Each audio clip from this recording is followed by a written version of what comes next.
السلام علیکم listeners and readers, welcome to my channel. آج ہم پڑھنے جا رہے ہیں ماہی ماہی کوکدی کی ایپیسوڈ 34، جو کہ تحریر ہے مما کوکب بخاری کی۔ اب تک کی قسط آپ کو کیسی لگی؟ کمنٹ میں ضرور لکھ کر بتائیں اور چینل کو سبسکرائب کرنا ہرگز نہ بھولیں۔ ساتھ ہی بیل آئیکن کو بھی پریس کر دیں تاکہ ہر نئے آنے والے ایپیسوڈ کی اپڈیٹ بھی آپ کو ملتی رہے۔ ویڈیو کو لائک کر دیں۔ چلیے شروع کرتے ہیں۔ مکرم خاموشی سے اس کی باتیں سن رہا تھا۔ وہ کیا باتیں کر رہی تھی اسے کچھ علم نہیں تھا۔ اس کا اشارہ کس طرف تھا وہ کچھ جان نہ سکا۔ اس کے ذہن میں بہت سی باتیں الجھنے لگی تھیں۔ اس ماہبانوں سے چند بہت معمولی سے سوال پوچھے، جن میں سے بیشتر کے جواب بھی اسے معلوم تھے۔ اصل سوال تو صرف ایک تھا، ریشما اور عبداللہ کے متعلق۔ باقی سوال تو صرف سچائی جاننے کے لیے پوچھے گئے تھے۔ یہ میرے سوالوں کے جواب نہیں، تمہیں ان سوالوں کے جواب ملیں گے بھی نہیں۔ جاؤ ریشما سے پوچھو کہ وہ عبداللہ کے لیے کیا محسوس کرتی ہے۔ میری نسبت اس کا تم سے زیادہ گہرا رشتہ ہے، سوتیرے صحیح لیکن بھائی ہو۔ میری بات سے انکار کر کے اچھا نہیں کر رہی ہوں، شاید تمہیں نتائج کا اندازہ نہیں۔ مکرم نے کہا۔ اس کا خیال تھا کہ دھمکی کام کر جائے گی اور وہ اسے یہی نہیں اور بھی بہت کچھ اگلوا لے گا۔ اس نے اپنی گفتگو میں اشارہ کیا تھا۔ مجھے نتائج کا اندازہ ہے، وہ چلائی۔ کیا کر لو گے؟ عزت لے لو گے، جان لے لو گے؟ تمہاری مردانگی سے یہی توقع ہے مجھے۔ Shut up! مکرم دھاڑا تھا۔ آواز کا والیوم بڑھا کر کیا ثابت کر رہے ہو تم؟ تمہاری ذہنیت بھی تمہارے باپ کی طرح گھٹیا ہے۔ سچ بہت کڑوا ہوتا ہے۔ تم نے بھی اپنی بہن کو دیواروں اور پردوں میں چھپا کر یہ سوچ لیا کہ جس عورت پر قدرت کی نعمتیں حرام ہیں، جسے ہوا نہیں چھو سکتی، جس تک دھوپ اور چاندنی نہیں پہنچ سکتی، صرف وہی عورت قابل عزت ہے اور ہر اس عورت کو اپنی عشرت قدے کی زینت بنایا جا سکتا ہے جو کھلی ہوا میں نکلتی، ہر اس عورت کی تذلیل کی جا سکتی ہے جو گھر سے باہر دکھائی دیتی۔ مگر معلوم ہے کیا ہوتا ہے ان عورتوں کے ساتھ جنہیں تم زندہ ہی اپنی حویلیوں کے اندر دفن کر دیتے ہو؟ تمہاری پھپھو زیب النساء کی طرح وہ چور دروازے تلاش کر کے باہر نکل جاتی ہیں۔ حویلی کے اندر چور دروازے کھولنے مشکل ہوں تو اپنی ذات کے اندر چور دروازے کھول لیتی ہیں، جیسا کہ تمہاری بہن ریشما نے کیا۔ یاد رکھو مکرم علی شاہ کہ یہ سب کچھ کرنا تمہاری حویلی کی روایتیں ہیں۔ میں تمہاری حویلی کی عورتوں سے زیادہ قابل عزت ہوں، جسے کسی چور دروازے کی تلاش نہیں ہے۔ نہ میں نے حالات سے فرار اختیار کیا ہے اور نہ ہی میں گھر سے بھاگی ہوں۔ میرا گھر تمہاری حویلی کی طرح شاندار نہیں، چھوٹا ہے، آسائشوں سے کم ہے، لیکن اس کی دیواریں تمہاری حویلی کی دیواروں کی طرح داغدار نہیں۔ تمہارے بس میں جو کچھ ہے کر گزرو۔ میں تمہیں خدا رسول صلی اللہ علیہ وآلہ وسلم کے واسطے نہیں دوں گی، کیونکہ میں جانتی ہوں کہ تم پر ان میں سے کچھ بھی اثر نہیں کرے گا۔ تم جو چاہو کرو، میرا خدا میرے ساتھ ہے۔ آج میں بھی دیکھوں گی کہ میرا خدا زیادہ بڑا ہے یا تمہارا ظلم۔ مکرم علی شاہ اس کی طرف دیکھ رہا تھا۔ وہ کس دنیا کی باتیں کر رہی تھی؟ حویلی کی عورتیں، زیب النساء، پھپھو اور ریشما، یہ وہ دنیا تو نہیں تھی جس میں وہ رہ رہا تھا۔ اور پھر اللہ تعالیٰ پر اتنا کامل یقین ہے، اس نے تو کبھی اپنے اس بارے میں سوچنے کی زیادہ زحمت بھی نہیں کی تھی۔ بس وہ مسلمان تھا، کلمے آتے تھے، بچپن میں آیت الکرسی حفظ کی تھی، 30ویں سپارے کی چند چھوٹی صورتیں بھی ذہن میں محفوظ تھیں۔ ایک مرتبہ بچپن میں ہی قرآن پاک بھی ختم کر لیا تھا۔ اس سے بڑھ کر خدا کہاں تھا؟ اس نے ٹھیک کہا تھا۔ مکرم نے راہ چلتی کسی عورت کو بھی عزت کی نظر سے نہیں دیکھا تھا۔ اس کی وجہ کیا تھی؟ اس بارے میں سوچنے کا تردد اس نے کبھی نہیں کیا تھا۔ اس کا ذہن کہتا کہ یہ غلط تھا۔ عورت کو تو ویسے مقدس ہونا چاہیے جیسے اس کی اماں جان یا ریشما آپی۔ انہیں ویسے ہی رہنا چاہیے جیسے وہ دونوں رہتی تھیں۔ ان کے بعد اسے ایک ہی لڑکی اچھی لگی، بہنوں جیسی، اور وہ تھی زینی، حیدر علی شاہ کی بیٹی۔ اس روز اسے حیرت ہوئی کہ وہ گھر کی چار دیواری سے نکلنے والی کوئی لڑکی اتنی معصوم بھی ہو سکتی تھی۔ بعد میں اس نے زینی کو اپنے ذہن سے جھٹک دیا تھا۔ وہ دشمن کی بیٹی تھی، ایسے دشمن کی جس نے خاندان کی روایت کی دھجیاں بکھیر دی تھی۔ مگر آج اسے لگا تھا کہ جو زندگی وہ گزارتا رہا، اس نے تو بہت سے جھول سی۔ عورت کا تقدس کہاں تھا؟ اس کی حویلی کی اونچی مضبوط دیواروں میں، یا پھر اس لڑکی کے لہجے میں جو وہ کہہ رہی تھی کہ میرا خدا میرے ساتھ ہے۔ آج میں دیکھوں گی کہ میرا خدا زیادہ بڑا ہے یا تمہارا ظلم۔ وہ الجھتا جا رہا تھا۔ ایک گتھی سلجھانے کی کوشش کرتا تو کہیں اور ہی الجھ جاتا تھا۔ وہ اٹھا اور کمرے سے باہر نکل گیا۔ بابا اور اماں لاؤنج میں بیٹھے ہوئے تھے۔ عبداللہ اندر داخل ہوئی۔ گڑیا کا فون آیا تھا، اس نے بتایا۔ کیا کہہ رہی تھی؟ خیریت سے ہے نا؟ زینی کیسی ہے؟ اماں جان نے بےتابی سے پوچھا۔ سب بالکل ٹھیک ہے۔ تم نے فون کیوں بند کر دیا؟ میں بھی بات کر لیتی۔ گڑیا جلدی میں تھی، اسے لائبریری جانا تھا۔ فون اس نے صرف یہ بتانے کے لیے کیا تھا کہ زینی پاکستان آ رہی ہے۔ کب؟ بابا جان نے پوچھا۔ آج رات کو پہنچ رہی ہے، عبداللہ نے بتایا۔ آج رات؟ یعنی وہاں سے چل پڑی ہے؟ جی بابا جان۔ اتنے اچانک کیوں؟ کوئی پریشانی کی بات تو نہیں؟ وہ پریشان ہو گئے تھے۔ نہیں، پریشانی کی تو کوئی بات نہیں۔ آپ کو اس کی عادت کا تو پتہ ہے نا۔ اچانک اس کے دل میں سمائی کہ پاکستان جانا ہے تو پھر اسے کون روک سکتا تھا؟ اس کے رونے پر تو یوں بھی سب ہتھیار ڈال دیتے ہیں۔ کوئی فوری طور پر نکلے سے ریسیو کرنے کے لیے ایئرپورٹ پہنچ کر کہیں بچی پریشان نہ ہو۔ اماں جان فکر مند ہو گئی۔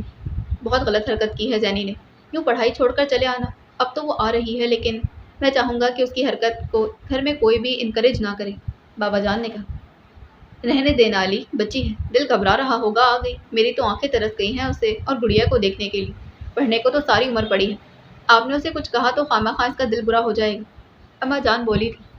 یہی وقت ہوتا ہے بننے اور بگڑنے کا، اس وقت اسے نہ سمجھایا گیا تو وہ کبھی کچھ نہیں سمجھے گی۔ جانے بھی دیں، اتنی سی بات پر اتنا غصہ، اتنی چھوٹی سی تو ہے وہ، ساری زندگی ہم سے دور رہی ہے، کہتی رہی ہم سے آنے کو، ہم نہ گئے تو کیا خود بھی نہ آتی؟ میں بتا رہی ہوں، اسے ملتے ہوئے کسی کے ماتھے پر بل نہ ہو۔ پھر عبداللہ سے مخاطب ہوئی، بیٹا تم ہی نکل جاؤ لاہور کے لیے، تمہارے بابا جان تو میری بات نہیں مانیں گے، وہ اتنی دور سے آ رہی ہے، اس کے پہنچنے کے ساتھ اسے کچھ کہہ دیا تو اس کا دل ٹوٹ جائے گا۔ میرا فوری طور پر نکلنا تو بہت مشکل ہے، میں نے اکٹھے کتنے سارے کام شروع کیے ہیں، آپ اور بابا جان دونوں چلے جائیں، وہ بھی خوش ہو جائے گی۔ بابا جان اسے اکیلے چھوڑ کر جانا نہیں چاہتے تھے مگر اب مجبوری تھی، اماں جان کی طبیعت ٹھیک نہیں تھی اسی لیے وہ گاؤں میں ہی رک گئی، وہ انہیں ان کی جیپ تک چھوڑنے آیا تھا۔ محتاط رہنا بیٹا، انہوں نے اس کے کندھے پر ہاتھ رکھ کر کہا۔ میری فکر مت کریں بابا جان۔ کیسے نہ کروں فکر؟ وہ تھوڑی دیر چپ رہے پھر بولے، زینی تھکی ہوئی ہوگی مگر ہم لاہور میں زیادہ دیر نہیں ٹھہریں گے، صبح 9 یا 10 بجے تک گاؤں آ جائیں گے، اپنی اماں سے کہنا کہ پھر وہ تیار رہیں، ہم دونوں نکلیں گے۔ کہاں کے لیے؟ ہمیں دشمنی کی جڑ کو اکھاڑنا ہے، میں تم تینوں بچوں کو محفوظ دیکھنا چاہتا ہوں۔ بڑی حویلی؟ ہاں ہم بڑی حویلی جائیں گے، بھائی کبھی بھی اتنے دور نہیں ہوتے کہ ٹوٹے رشتے جڑ نہ سکیں، انہوں نے کہا تھا۔ اس معاملے پر آپ کی واپسی پر بات کریں گے بابا جان، عبداللہ بولا تھا۔ لاہور کی طرف جاتے ہوئے حیدر علی شاہ کا ذہن بہت الجھا ہوا تھا، ان کے واضح حکم کے باوجود عبداللہ نے یہ کہہ کر اس موضوع پر بعد میں بات کریں گے انہیں یہ باور کروانے کی کوشش کی کہ وہ ابھی مختلف انداز میں سوچ رہا تھا اور ان کے حکم کو آسانی کے ساتھ ماننے پر تیار نہیں تھا۔ انہیں اس کی خوشیاں عزیز تھیں مگر اس کا خیال تھا کہ وہ ایک غلط فیصلے پر مصر تھا، اس کے لیے بہترین بیوی صرف ریشما ہی ثابت ہو سکتی تھی، وہ اس کی منگیتر بھی تھی، دشمنی کی اس آگ کو وہی بجھا سکتی تھی۔ ماہبانوں سے شادی کی صورت میں حویلی والوں کو یہ رنج لازمی ہوتا کہ بچپن کی منگنی ہونے کے باوجود ریشما کو نظر انداز کر کے خاندان کے باہر کی اور ایک معمولی گھرانے کی لڑکی کو بہو بنایا گیا۔ اس کے بعد ایک اور دشمنی کی ابتدا ہوتی جس کی آگ عبداللہ کی اولاد تک پہنچتی۔ وہ نہیں چاہتے تھے کہ اولاد ہوتے ہوئے بھی اولاد کو خود سے دور رکھنے کا جو دکھ فوزیہ بیگم اور انہوں نے اٹھایا تھا وہی ان کے بیٹے کا بھی مقدر بنے۔ یہ سب تو تھا ہی مگر اس کے ساتھ ہی کہیں بہت اندر رہ کر ایک یاد کی کسک جاگ اٹھتی تھی، وہ چند الفاظ اس کے ذہن میں کبھی بھی محو نہ ہو سکتے تھے۔ سنا ہے بڑے شاہ صاحب ریشما کی نسبت چھوٹے شاہ صاحب کے صاحبزادے سے طے کریں، ایسا ہو جائے حمیدہ تو میں سکون سے مر سکوں گی، میں نہیں چاہتی کہ میری بیٹی کے لیے بھی حویلی مقبرہ بن جائے، مجھ پر تو جو گزرنی تھی گزر گئی لیکن میری بیٹی پھولوں کی طرح نازک ہے، اس پر یہ سب نہیں گزرنا چاہیے، یہ سب تو قسمت کی بات ہے، اس اوپر والے نے میری بیٹی کو سب کچھ میرے جیسا دیا ہے، وہی رنگ روپ، وہی چہرہ، میری دعا ہے کہ اب اسے میری قسمت نہ ملے۔ شاہ جی میرے لیے تو کچھ نہ کر سکے، مجھے اس کا شکوہ نہیں، لیکن انہوں نے میری بیٹی کو اس در و دیوار سے نہ بچایا تو میں سمجھوں گی کہ انہوں نے کبھی مجھ سے محبت کی ہی نہیں تھی، وہ سب جھوٹ تھا، فریب تھا۔ وکا پنچھی دھیرے دھیرے اڑتا ہوا برسوں کا سفر طے کر چکا تھا، اتنے سالوں کی دھول بہت کچھ چھپ جاتا ہے، مرنے والے کے ساتھ مرا نہیں جاتا، سدا ایک ہی شخص سے محبت نہیں کی جا سکتی، یہ سب ٹھیک لیکن وہ کسک اب تک اندر تھی، انہوں نے شعوری کوشش کی تھی گوری کو اپنے ذہن سے کھرچنے کی، وہ الفاظ کتنے اذیت ناک تھے جو بڑی آپا نے ان سے کہے تھے۔ مان لو کہ اب اس کی شادی ہو گئی، مان لو کہ تم دونوں کے بیچ جو بھی تعلق تھا وہ ختم ہو چکا ہے، مان لو کہ وہ تمہارے بھائی کی عزت ہے اور تم اپنے بھائی کی عزت سے نہیں کھیل سکتے، تمہیں اتنا احساس بھی نہیں کہ اسے بار بار گوری کہہ کر اس انداز میں اسے یاد کر کے تم اپنے بھائی کی عزت کو تار تار کر رہے ہو، اس کی یاد اتنا ستاتی ہے تو جاؤ اور اسے ہاتھ سے پکڑ کر کھینچ لاؤ، مگر تم یہ نہیں کر سکتے، کر سکتے ہو، وہ تمہاری بھابھی بن چکی ہے اور بھابھی دیور کا رشتہ وہ نہیں ہوتا جس کے لیے تم اتنے افسردہ، اپنے دیور کے لیے وہ ماں اور بہن کی جگہ لے لیتی ہے، سمجھے تم؟ اپنی ماں یا یاسمین کے لیے اس انداز میں سوچ سکتے ہو تم؟ کتنا وقت بیتا تھا جو اس نئے رشتے کے بارے میں سمجھاتے اور یادوں کے درمیان بھٹکتے، کئی مرتبہ وہ اس کمرے کے دروازے تک جا کر پلٹ آئے تھے، وہ کتنے کرب انگیز لمحے تھے جب انہوں نے رجب علی شاہ کو زرینہ کے کمرے میں داخل ہوتے دیکھا تھا اور تب وہ بابا جان کے پاس چلے آئے تھے۔ میں یہ کہنے آیا ہوں بابا جان کہ آپ کا ہر فیصلہ مجھے منظور ہے۔ آپ اس حویلی کو بچانا چاہتے ہیں تو فوری طور پر میرا نکاح کر دیں۔ میں اور اذیت برداشت نہیں کر سکتا۔ حیدر علی نے اپنے پاؤں کی بیڑیاں مضبوط کر لی تھیں۔ انہیں خوف تھا کہ کسی دن دیوانگی کے عالم میں کہیں وہ منکش دروازہ کھول نہ بیٹھے جس کے قریب جانے کا انہیں کوئی حق نہیں۔ انہوں نے جو کچھ کھو دیا تھا اسے اپنی زندگی کا ایک ایسا حصہ سمجھ کر سمجھوتا کر لیا تھا جو کبھی تبدیل نہیں ہو سکتا تھا۔ فوزیہ کو ہر خوشی دینے کی کوشش کی تھی، ہر طرح خیال رکھا تھا ان کا، انہیں گھر پر خود ہی پڑھایا لکھایا تھا، ان کے ذہن کو وسعت دی تھی اور ایک وقت ایسا بھی آیا تھا کہ وہ فوزیہ بیگم سے محبت کرنے لگے تھے۔ وہ تھی ہی ایسی کہ ان سے محبت کی جاتی۔ انہوں نے اپنا تن من ان کے گھر کو دے دیا تھا، انہیں دے دیا تھا، بہت دکھ سہے تھے ان کی رفاقت میں، اولاد سے دوری برداشت کی تھی۔ رات کی تاریکی میں جب وہ اپنے بچوں کے لیے خاموشی کے ساتھ آنسو بہاتی تھی تو حیدر علی کا دل کٹ کر رہ جاتا تھا۔ ایسی عورت سے کون محبت نہیں کرے گا؟ مگر یہ محبت ان کے دل سے پرانے نقش دھو نہیں سکی تھی۔ گوری کی محبت کسک بن گئی تھی۔ احساس جرم کہیں اندر تک ان کے دل میں چپتا رہتا تھا۔ اس کے ساتھ جو کچھ ہوا اسی کی وجہ سے تو تھے، اس کی وجہ وہی تو تھے۔ وہ دن جب انہوں نے اسے پوچھا تھا، گوری کیا پھر ملو گی؟ اور اس سوال نے گوری کو ہمیشہ کے لیے باندھ کر رکھ دیا تھا، اور یہ بات انہیں اگلی ملاقات میں گوری کی زبان سے ادا ہونے والے صرف 2 الفاظ نے بتا دی تھی۔ اس نے فقط اس قدر کہا تھا، شاہ جی۔ کہنے کو یہ صرف 2 الفاظ تھے لیکن گوری کے لہجے میں چھپی مسرت آمیز حیرت نے وہ سب کچھ جذبے عیاں کر دیے تھے جو صرف محسوس کیے جاتے ہیں، جنہیں کہا نہیں جاتا۔ اور پھر اسی روز انہوں نے رضیہ سے وعدہ کر لیا تھا، اسے یقین دلایا کہ اس کی بہن کو گوری کو وہ اپنی بیوی بنائیں گے، اسے وہ مقام دلوائیں گے جو ان کی بیوی کو ان کے گھرانے میں ملنا چاہیے، اسے راستے میں تنہا چھوڑ کر نہیں جائیں گے۔ اس نے پوچھا تھا، شاہ جی آپ کی زندگی میں مجھ سے پہلے کوئی اور لڑکی بھی آئی تھی؟ تم سے پہلے؟ یہ کیوں پوچھا تم نے؟ ولایت میں تو بہت خوبصورت لڑکیاں ہیں، مجھ سے زیادہ گوری ہیں، سنہرے بالوں اور نیلی آنکھوں والی۔ میں سوچتی ہوں کہ میں تو ان لڑکیوں سے ان کے سامنے کچھ بھی نہیں، پھر آپ کی نگاہ انتخاب مجھ پر کیسے ٹھہری؟ اور انہوں نے جواب میں کہا تھا، شاعر کہتا ہے کہ خوبصورتی دیکھنے والے کی آنکھ میں ہوتی ہے۔ وہاں واقعی بہت خوبصورت لڑکیاں ہیں لیکن ان میں سے کسی سے بھی ملتے ہوئے میرے دل سے یہ صدا نہیں آئی کہ وہ لڑکی میری ہے۔ تمہیں دیکھا تو میرے دل نے صدا دی کہ تمہاری ہی تلاش میں تھا۔ میں نے تمہیں کہاں کہاں تلاش نہیں کیا، لندن کے کلبوں میں، سڑکوں پر، لائبریری میں، کتابوں کے ریک کے پیچھے، خاموش ندیوں کے ویران اور بے آباد کناروں پر، کینوس لگی ایزل کے گرد اور پیانو بجاتی لڑکیوں کے درمیان۔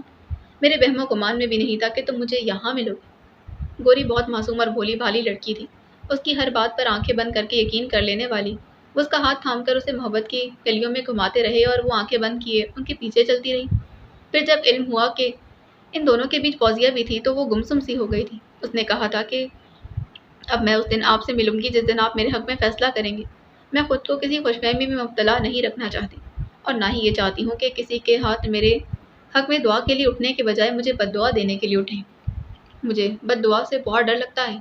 میں یہ بھی نہیں چاہتی کہ آپ کے کسی پچھتاوے کا سبب بنوں اور آپ کو پا لینے کے بعد بھی ساری زندگی آپ کو کھوجتے ہی رہوں۔ بہت ضبط کے باوجود بھی آنسوں کا ایک قطرہ اس کے گال پر پھسل آیا تھا۔ ایک چیز مانگوں گوری، دو گی؟ آپ جان مانگے شاہ جی، وہ بھی دوں گی۔ اس کی آنکھیں دھندلا گئی تھی۔ اپنا یہ آنسو مجھے دے دو۔ مانگی بھی تو اتنی بے قیمت چیز، تمہیں کیا معلوم ان کی قدر و قیمت کیا ہے؟ اس نے جھکا ہوا سر اٹھا کر آنکھیں موندی۔ انہوں نے انگلی کی پھوڑ سے اس کا آنسو اٹھا لیا۔ تھینک یو، تم نے مجھے زیادہ راہ دے دیا ہے، اب ساری زندگی کانٹوں پر چلنا پڑے تو بھی میں کر سکتا ہوں۔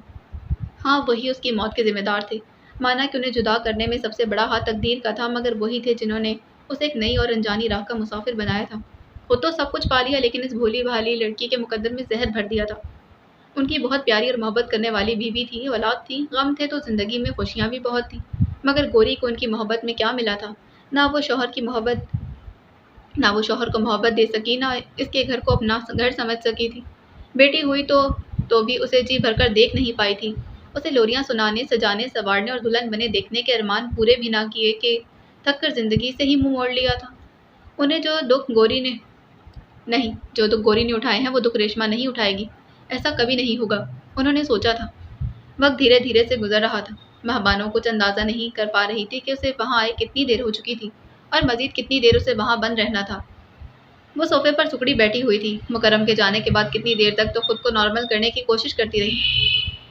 بار بار اس نے سوچا کہ اپنی عزت دے دینے کے مقابلے میں جان دے دینا اس کے لیے زیادہ آسان تھا۔ خودکشی کرنے کے کتنے طریقے سوچے تھے اس نے۔ مکرم سے اسے رحم دلی کی 1% بھی امید نہیں تھی۔ وہ اب تک اس نمائش والے دن کے الفاظ نہیں بھولی تھی جب اس نے کہا تھا، فار سیل چیزیں تو ہر کوئی خرید سکتا ہے، لیکن ہم وہی چیزیں خریدنا پسند کرتے ہیں جو ناٹ فار سیل ہوتی ہیں۔ یہاں دو خوبصورت چیزیں ناٹ فار سیل ہیں، دونوں ہمارے بنگلے میں اچھی لگیں۔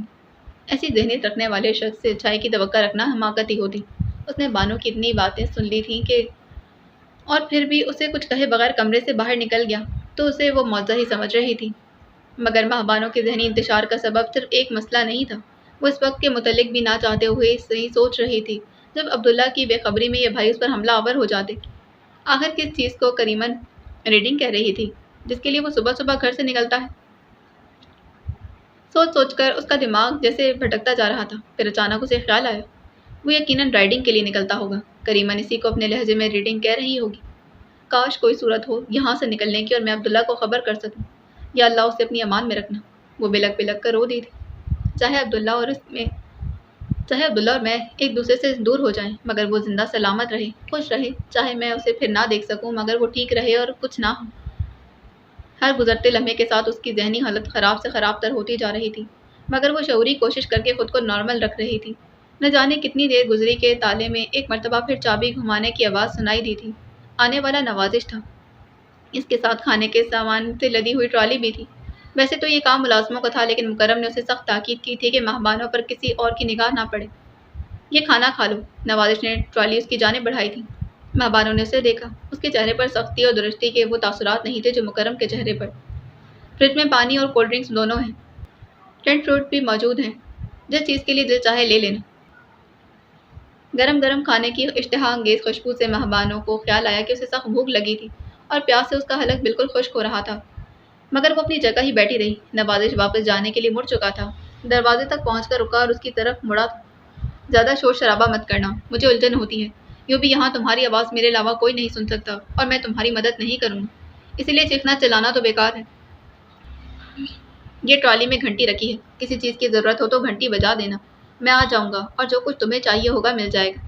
اور ہاں تمہیں پتہ نہیں کہ کب تک یہاں رہنا پڑے، اسی لیے رونے سے بہتر ہے کہ تم ٹی وی دیکھ کر گزارا کر لو۔ ڈش اینٹینا لگا ہے، اپنی پسند کا چینل لگا لو۔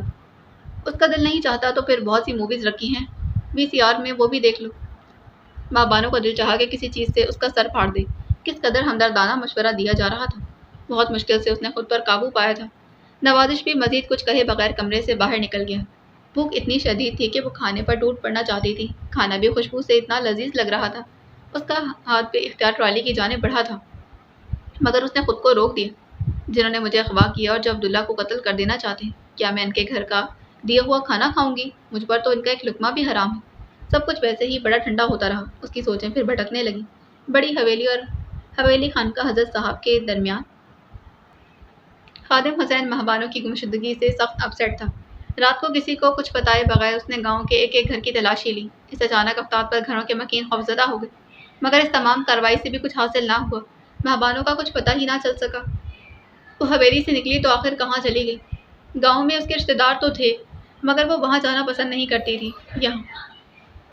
یہاں آ کر وہ صرف مولوی صاحب کے گھر پر ہی ٹھہرتی تھی اور رشتہ داروں میں صرف ریشمہ سے ملنے حویلی آیا کرتی تھی۔ پھر خانقاہ حضرت صاحب سے ان کا مخبر آیا جس نے بتایا کہ زینب بی بی اچانک پاکستان آ رہی ہیں اور حیدر علی شاہ انہیں لینے کے لیے لاہور چلے گئے۔ خادم حسین کے ذہن میں اگلی صبح کے لیے بنایا ہوا پروگرام تازہ ہو گیا۔ کیا باقی سب کام معمول کے مطابق ہو رہے ہیں یا نہیں؟